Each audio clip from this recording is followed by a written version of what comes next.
Hi friends, സെരീസ് കിച്ചൻ്റെ പുതിയൊരു വീഡിയോയിലേക്ക് എല്ലാവർക്കും സ്വാഗതം. ഇന്ന് കാണിക്കുന്നത് ചിക്കൻ ചില്ലിയാണ്. റെസ്റ്റോറൻറ്റിലൊക്കെ ഉണ്ടാക്കുന്ന അതേ രീതിയിൽ ചിക്കൻ ചില്ലി എങ്ങനെ നമുക്ക് വീട്ടിലുണ്ടാക്കാൻ നോക്കാം.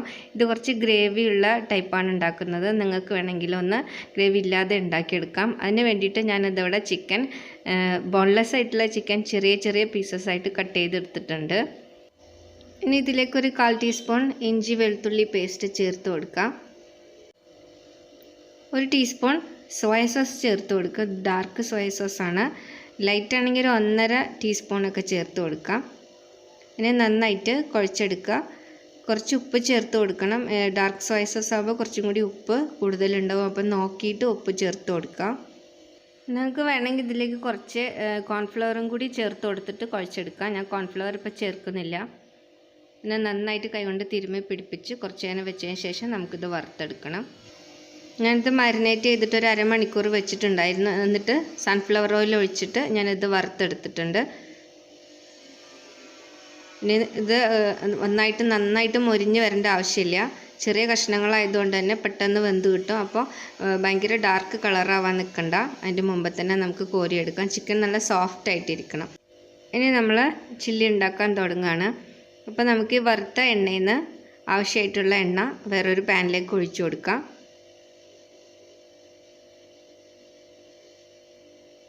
പാൻ ചൂടായതിന് ശേഷം വെള്ളം ഒഴിച്ചു കൊടുക്കുക. എന്നിട്ട് ഇതിലേക്ക് നമുക്ക് ചെറുതായിട്ട് ചോപ്പ് ചെയ്തിട്ടുള്ള ഇഞ്ചി വെളുത്തുള്ളി ചേർത്ത് കൊടുക്കണം. ഇത് നന്നായിട്ടൊന്ന് മൊരിഞ്ഞ് വരണം. അതിന് ശേഷമാണ് ബാക്കിയുള്ളതൊക്കെ ചേർത്ത് കൊടുക്കുക. ഈ വെളുത്തുള്ളീൻ്റെ ടേസ്റ്റ് ഈ എണ്ണയിലേക്ക് നന്നായിട്ട് ഇറങ്ങണം. ഞാനതിൻ്റെ മുമ്പ് ഒരു ഫ്രൈഡ് റൈസിൻ്റെ വീഡിയോ പോസ്റ്റ് ചെയ്തിട്ടുണ്ടായിരുന്നു. അതിൻ്റെ കൂടെ കഴിക്കാൻ വേണ്ടിയിട്ട് ഉണ്ടാക്കിയതായിരുന്നു ഈ ചില്ലി ചിക്കൻ. ഫ്രൈഡ് റൈസിൻ്റെ ലിങ്ക് ഞാൻ ഡിസ്ക്രിപ്ഷൻ ബോക്സിൽ കൊടുക്കാം. പിന്നെ നിങ്ങൾ എൻ്റെ ഈ ചാനൽ ആദ്യമായിട്ടാണ് കാണുന്നതെങ്കിൽ ദയവായിട്ടൊന്ന് സബ്സ്ക്രൈബ് ചെയ്ത് സപ്പോർട്ട് ചെയ്യണം. പിന്നെ എൻ്റെ വീഡിയോസൊക്കെ നിങ്ങൾക്ക് നോട്ടിഫിക്കേഷൻ കിട്ടാൻ വേണ്ടിയിട്ട് ബെല്ലൈക്കണും ഓളും ഒക്കെ പ്രസ് ചെയ്യണം. നിങ്ങളുടെ സപ്പോർട്ട് ഉണ്ടെങ്കിൽ മാത്രമേ ചാനൽ നമുക്ക് മുന്നോട്ട് കൊണ്ടുപോകാൻ പറ്റുള്ളൂ. ഇപ്പോൾ ഇതാ ഇഞ്ചി വെളുത്തുള്ളിയൊക്കെ ഡാർക്ക് കളറായി വന്നിട്ടുണ്ട്. ഇനി അതിലേക്ക് ഞാൻ ചെറുതായിട്ട് ചോപ്പ് ചെയ്തിട്ട് ഒരു ചെറിയ ഒനിയനാണ് അത് ചേർത്ത് കൊടുക്കുന്നുണ്ട്. ഈ സമയത്ത് ശരിക്കും സ്പ്രിംഗ് ഓണിയൻ്റെ വൈറ്റ് പോർഷനാണ് ഇതിൻ്റെ കൂടെ ചേർത്ത് കൊടുക്കുക. ഞാൻ ഫ്രൈഡ് റൈസിൻ്റെ വീഡിയോ ചെയ്യുമ്പോൾ പറഞ്ഞിരുന്നു, ഇത് കൊറോണ ടൈമിൽ എടുത്ത വീഡിയോ ആണ്. കുറേ മുമ്പ് എടുത്ത വീഡിയോ ആണ്. അന്ന് കടകളൊന്നും ഓപ്പൺ ആയിരുന്നില്ല. അപ്പോൾ ആ ടൈമിൽ സ്പ്രിംഗ് ഓണിയൻ കിട്ടാൻ ബുദ്ധിമുട്ടായി. അപ്പോൾ ഞാനത് ഓണിയൻ വെച്ച് അഡ്ജസ്റ്റ് ചെയ്തു. എന്നാലും ടേസ്റ്റിന് വ്യത്യാസമൊന്നുമില്ല. ഇനി ഇതിലേക്ക് 2 പച്ചമുളക് ചെറുതായിട്ട് കട്ട് ചെയ്തത് ചേർത്ത് കൊടുക്കുന്നുണ്ട്. ഓപ്ഷണലാണ് പച്ചമുളക്. ഇതിൻ്റെ കൂടെ തന്നെ സ്ക്വയറായിട്ട് കട്ട് ചെയ്തിട്ടുള്ള ക്യാപ്സിക്കം ഉള്ളിയും കൂടി ചേർത്ത് കൊടുക്കുന്നുണ്ട്. ഇതുപോലെ സ്ക്വയറായിട്ട് കട്ട് ചെയ്തെടുക്കണം. ഇനി അതും കൂടി ഒന്ന് വഴറ്റിയെടുക്കാം. ഇനി ഇതിലേക്ക് 1 ടീസ്പൂൺ കുരുമുളക് പൊടി ചേർത്ത് കൊടുക്കുന്നുണ്ട്. കൂടെ തന്നെ 1 ടീസ്പൂൺ കാശ്മീരി മുളക് പൊടി ചേർത്ത് കൊടുക്കുന്നുണ്ട്. നന്നായിട്ട് മുളകിൻ്റെ ഒരു പച്ച കുത്തൽ മാറുന്നത് വരെ ഒന്ന് വഴറ്റിയെടുക്കണം. ഈ സമയത്ത് നിങ്ങൾക്ക് ചില്ലി ചിക്കന് നല്ല റെഡ് കളറ് വേണമെന്നുണ്ടെങ്കിൽ കുറച്ച് കളറ് ഇതിൻ്റെ കൂടെ ചേർത്ത് കൊടുക്കാം. നമ്മൾ ഗസ്റ്റൊക്കെ വരുന്ന സമയത്ത് വേണമെങ്കിൽ നിങ്ങൾക്ക് കുറച്ച് കളർ ചേർത്ത് കൊടുക്കാം. നമ്മുടെ വീട്ടിലെ ഉപയോഗത്തിനാണെങ്കിൽ കളറിൻ്റെ ആവശ്യമൊന്നുമില്ല.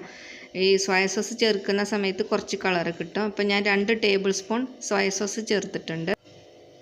ഡാർക്ക് സോയ സോസ് ആയതുകൊണ്ട് 2 ടേബിൾ സ്പൂൺ ചേർത്തു. ലൈറ്റായിട്ട് ഉള്ള സോയ സോസ് ആണെങ്കിൽ ഒരു 3 ടേബിൾ സ്പൂണൊക്കെ ചേർത്ത് കൊടുക്കണം. ഇനി ഇതിലേക്ക് ഒരു 2 ടേബിൾ സ്പൂൺ ടൊമാറ്റോ സോസും 1 ടേബിൾ സ്പൂൺ റെഡ് ചില്ലി സോസും കൂടി ചേർക്കുന്നുണ്ട്. റെഡ് ചില്ലി സോസ് ഇല്ലെങ്കിൽ ഗ്രീൻ ചില്ലി സോസ് ചേർത്താലും മതി. നന്നായിട്ട് അത് ഒന്ന് എല്ലാം യോജിച്ച് വരുന്ന വരെ ഒന്ന് ഇളക്കി കൊടുക്കുക. തീ ഹൈ ഫ്ലെയിമിൽ വെക്കരുത്, ഒരു മീഡിയം ഫ്ലെയിമിൽ വെച്ചാൽ മതി. ഇനി അതവിടെ തീ കുറച്ച് വെച്ചതിന് ശേഷം നമുക്ക് 2 ടേബിൾ സ്പൂൺ കോൺഫ്ലവർ ഒന്ന് പച്ചവെള്ളത്തിലൊന്ന് കലക്കിയെടുക്കണം. ഞാനൊരു 3/4 ഗ്ലാസ് വെള്ളത്തിലാണ് ഇത് കലക്കിയെടുക്കുന്നത്. നിങ്ങൾക്ക് ഗ്രേവി കുറച്ച് കൂടുതൽ വേണമെന്നുണ്ടെങ്കിൽ 1 ഗ്ലാസ് വെള്ളം 1.5 ഗ്ലാസ് വെള്ളത്തിലൊക്കെ ഉണ്ടാക്കിയെടുക്കാം. അതല്ലെങ്കിൽ ഒരു 1/2 കപ്പ് വെള്ളം മാത്രം മതി. ഇനി ഇത് കോൺഫ്ലവർ മിക്സ് ചെയ്ത വെള്ളം നമുക്ക് ഈ പാനിലേക്ക് ഒഴിച്ചു കൊടുത്തിട്ട് നന്നായിട്ടൊന്ന് മിക്സ് ചെയ്തെടുക്കാം. ശരിക്കും നമുക്കിത് ഫ്രൈഡ് റൈസിൻ്റെ കൂടെ മാത്രമല്ല, പൊറോട്ടയുടെ കൂടെയും ചപ്പാത്തിയുടെ കൂടെയൊക്കെ നല്ല ബെസ്റ്റ് കോമ്പിനേഷനാണ്. കുട്ടികൾക്കൊക്കെ ഇങ്ങനത്തെ കറികളൊക്കെ ഭയങ്കരമായിട്ട് ഇഷ്ടമാവും. അപ്പോൾ നിങ്ങളെല്ലാവരും ഇത് വീട്ടിൽ ട്രൈ ചെയ്ത് നോക്കണം. എല്ലാവർക്കും തീർച്ചയായിട്ടും ഇഷ്ടപ്പെടും. നമ്മളൊക്കെ കഴിച്ചിട്ടുള്ളതൊക്കെ ആയിരിക്കും പലരും. കഴിച്ചിട്ടില്ലാത്തവരൊന്ന് ട്രൈ ചെയ്ത് നോക്കണം. ഇനി ഇത് കുറച്ചും കൂടി തിക്കായിന്ന് തോന്നിയപ്പോൾ ഞാൻ കുറച്ചും കൂടി വെള്ളം ഒഴിച്ചിട്ടുണ്ട്. എനിക്ക് കുറച്ച് ഗ്രേവി ടൈപ്പാണ് വേണ്ടത്. അപ്പോൾ ഞാൻ അങ്ങനെ വെള്ളം ഒഴിച്ച് കുറച്ച്. ഇനി ഇത് തിളച്ച് വരുമ്പോൾ ഒന്നും കൂടി തിക്കായിട്ട് വരും. തിളച്ച് തിക്കായിട്ട് വരുമ്പോൾ നമ്മൾ ഉപ്പ് നോക്കിയിട്ട് ഉപ്പ് കറക്റ്റ് ചെയ്യണം. എന്നിട്ട് ചിക്കൻ ഇതിലേക്ക് ചേർത്ത് കൊടുക്കണം. വെള്ളം ചേർത്തൊന്ന് തിളച്ച് വരുന്ന സമയത്ത് കുറച്ച് പഞ്ചസാര, ഒരു അര ടീസ്പൂൺ പഞ്ചസാര ചേർത്ത് കൊടുക്കണം. ഒരു ചെറിയ മധുരം ഈ കറിക്ക് ഉണ്ടായിരിക്കും. ഒന്ന് തിളച്ച് വന്നു കഴിഞ്ഞാൽ നമുക്ക് ചിക്കൻ ഇതിലേക്ക് ചേർത്ത് കൊടുക്കാം. അപ്പോൾ ഇത് വറുത്ത് വെച്ചിട്ടുണ്ടായിരുന്ന ചിക്കൻ മുഴുവനായിട്ട് ഇതിലേക്ക് ചേർത്ത് കൊടുത്തിട്ടുണ്ട്. ഇനി ഈ ഗ്രേവിയിലുള്ള എല്ലാ ഉപ്പും പുളിയും ഒക്കെ ഈ ചിക്കനിൽ നന്നായിട്ടൊന്ന് പിടിക്കണം. അതുവരെ ഒരു ചെറിയ തീയിലിട്ട് ഒന്ന് തിളപ്പിച്ചെടുക്കുക. ഹൈ ഫ്ലെയിമിൽ ഇടരുത്, അപ്പോൾ പെട്ടെന്ന് തിക്കായിട്ട് വരും. ഈ സമയത്ത് സ്പ്രിംഗ് ഓണിയൻ നമ്മുടെ കയ്യിലുണ്ടെങ്കിൽ തീർച്ചയായിട്ടും ചേർത്ത് കൊടുക്കണം. സ്പ്രിംഗ് ഓണിയൻ ഇതിൽ നിർബന്ധമായിട്ടും ചേർക്കേണ്ട ഒരു സാധനമാണ്. അപ്പോൾ നമ്മുടെ കയ്യിൽ ഇല്ലാത്തതുകൊണ്ടാണ് ചേർക്കാത്തത്. അപ്പോൾ നിങ്ങളുടെ കയ്യിലുണ്ടെങ്കിൽ ചേർത്ത് കൊടുക്കുക. അപ്പോൾ എൻ്റെ വീഡിയോ നിങ്ങൾക്ക് ഇഷ്ടമായിട്ടുണ്ടെങ്കിൽ ലൈക്ക് ചെയ്യാനും ഷെയർ ചെയ്യാനും, സബ്സ്ക്രൈബ് ചെയ്തിട്ടില്ലാത്തവർ സബ്സ്ക്രൈബ് ചെയ്യാനും മറക്കരുത്.